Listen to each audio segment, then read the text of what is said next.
बच्चों बच्चों मैंने पिछली क्लास में आपको आपकी जो बुक में 11 चैप्टर है सावन, एक कविता है। इस कविता को बच्चों मैंने आपको समझाया था। आज बच्चों हम इस कविता के जो प्रश्न उत्तर है उसको बच्चों मैं आपको समझाती हूँ और इनको आप अपनी कॉपी पर लिखिए। और अगर कुछ भी शब्द समझ में नहीं आता है या कोई वाक्य तो मुझसे पूछिए, ठीक है बच्चों। तो पहला जो प्रश्न है इस कविता पाठ में वो है, इस कविता में कवि ने किस ऋतु का दृश्य उपस्थित किया है? तो बच्चों इसका उत्तर होगा, इस कविता में कवि ने वर्षा ऋतु का दृश्य उपस्थित किया है। फिर दूसरा क्वेश्चन है, सावन को मन भावन क्यों कहा गया है? बच्चों मन भावन का मतलब क्या होता है? बच्चों मन भावन का मतलब होता है जो मन को हमारे अच्छा लगे, ठीक है। तो इसका उत्तर क्या होगा? सावन को मन भावन इसलिए कहा गया है क्योंकि सावन के महीने जो वर्षा होती है उससे सभी का मन बहुत प्रसन्न होता है।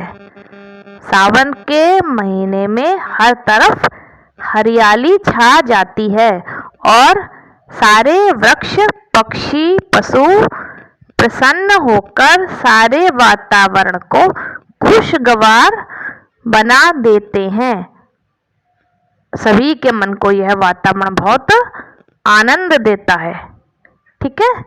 फिर बच्चों तीसरा हमारा प्रश्न है, सावन में कौन कौन सी ध्वनियाँ सुनाई पड़ती हैं? तो बच्चों इस पाठ में जो ध्वनियाँ सुनाई पड़ती हैं वो क्या है? इसका उत्तर क्या होगा बच्चों? सावन में मेढकों की टरटर, झिंगुर की झनझन, मोर की म्याऊ म्याऊ, चातक समूह की पीहू पीहू और बादलों की गर्जना की ध्वनि सुनाई पड़ती है, ठीक है बच्चों। फिर हमारा अगला प्रश्न है, सावन के मेघ किस तरह बरसते हैं? तो बच्चों सावन के मेघ किस तरह बरसते हैं मैंने कविता में बताया ना। इसका उत्तर क्या होगा? सावन के मेघ झम झम झम झम बरसते हैं।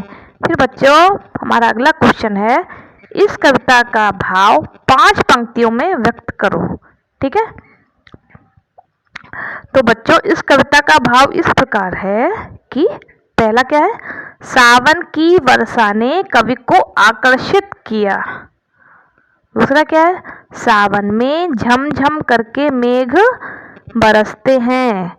तीसरा, पेड़ पौधों पर जल का बरसना सुखद अनुभव दिलाता है। तीसरा, चौथा क्या है, मेढक, मोर, चातक आदि के स्वर सुनने को मिलते हैं। और पांचवा, इंद्रधनुष के झूले में झूलकर सबका मन प्रसन्न हो जाता है, ठीक है बच्चों। अब इसमें आपको कुछ भी समझ में नहीं आया है तो आप मुझसे पूछेगा और ये सारा जो क्लास वर्क है इसको अपनी कॉपी पर करिए, ठीक है। हरे कृष्णा।